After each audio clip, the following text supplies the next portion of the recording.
If it's happening in New York, New Jersey, or Long Island, hear about it with Joe Piscopo. Mornings, 6 to 10 on AM 970. The Answer. Portions of this show sponsored by Hudson Honda.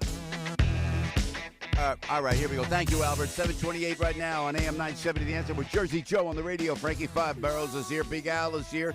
Michelle Owens is a spokesperson for Center for Prosecutor Integrity. Michelle, welcome to the program. How are you this morning? I'm great. Thanks for having me. Well, very, very nice to have you here because it's all about this Kavanaugh situation. What did you think of the president's pick, Michelle? Well, quite honestly, I was kind of hoping that he was going to pick the woman. Yeah, but, Judge Barrett, sure.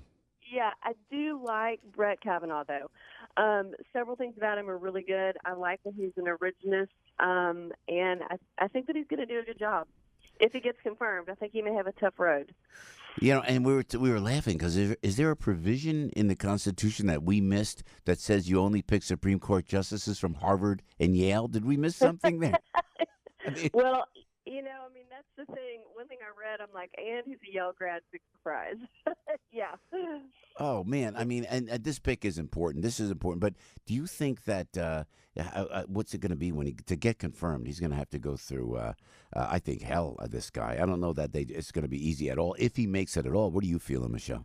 Well, I don't, I really hope that he does. But I think one thing that may be an issue is his standing about the not wanting presidents to be involved in criminal prosecutions or investigations. And, with Mueller wanting to interview Trump regarding the Russia situation, that could go to the Supreme Court. And so I think everybody's kind of looking at that, and it will be that could be a big issue right there. And, he's on the bench. He's done a really good job. And, quite frankly, on a personal level, I agree with a lot of things that I'm kind of on his same wavelength. But I do think regarding his view that the president should have a lot of power, just to put it in layman's terms, that may be a problem, I believe, for the confirmation. Yeah. Do you see any Democrats voting to confirm him?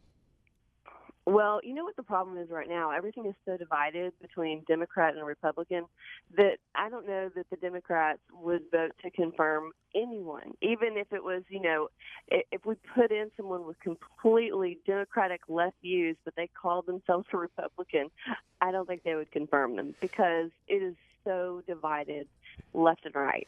Yeah. What's the Center for Prosecutor Integrity? It's a watchdog group that tries to make sure a lot of things that are happening now quit happening or don't happen. It's supposed to make sure that people that have power that prosecute do it in a neutrality manner. There are a lot of organizations that are supposed to be neutral, like the DOJ, the IRS. They're supposed to be completely neutral when they Justice, the lady Justice has a blindfold. They're supposed to not. It doesn't matter what side of the aisle you're from. If you're rich, poor, whatever, you're supposed to get the same treatment. Yeah. And that's what this organization does. So, what do you think of the Mueller probe? What kind of witch hunt is that? Are you guys keeping a watch on that? Well, I'm sure that we are. I'm not personally involved in that part. What I'm focusing on is the Believe the Victim campaign that's going on that's dealing with college campuses. Kind of my baby is the Title IX investigations where men are being falsely accused on college campuses. And wow, yeah. Yeah, that's primarily what my practice focuses on. And the Believe the Victim. I'm sorry, Michelle. Walk me through that again. So it's men or boys being accused of what? Sexual assault. Yeah. Sexual assault on college campuses, and you hear about it all the time. But what you don't hear is what really happens. What's really the story? And the story usually is that it's a girlfriend that is angry or they've broken up, and she's had sex with this guy 8 to 80 times after the fact.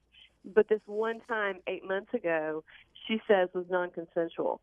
And the colleges are literally looking at it, investigating. And last night I got off the phone with one of my clients, and he had been sanctioned with a 2-year suspension for a situation where they had consensual sex multiple times after the fact. Well, is this an epidemic around college campuses? Is that what you're saying? Yeah, it's definitely an epidemic, and that's the tie-in for the Center for Prosecutor Integrity is this organization filed a complaint with the Department of Justice because they had given a grant to an organization called End Violence Against Women International.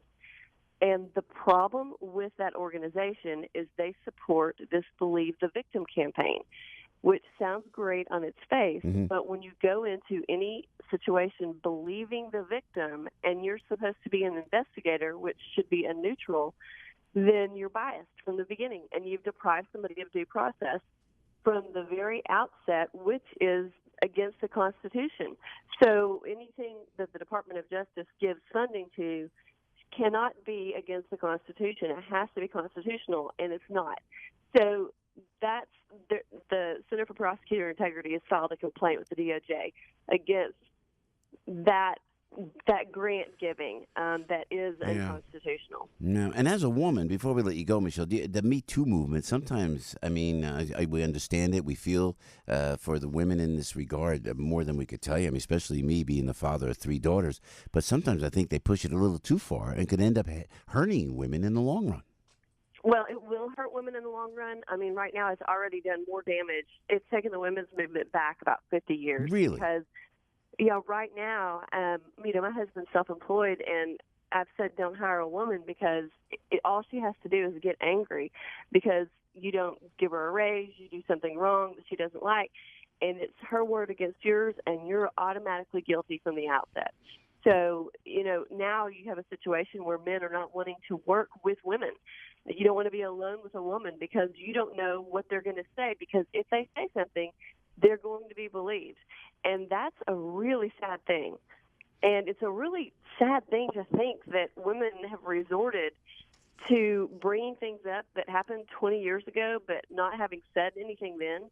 Bring it up then. Go to the police if there's something that's really wrong. Yeah. And I'm not saying that's, I know there are some situations that are different, but I can't believe that everyone that is jumping on this Me Too bandwagon are really victims in the manner that they say, and it's influencing our young girls who are in college who, we have literally 200 accusations of sexual assault a week at some colleges.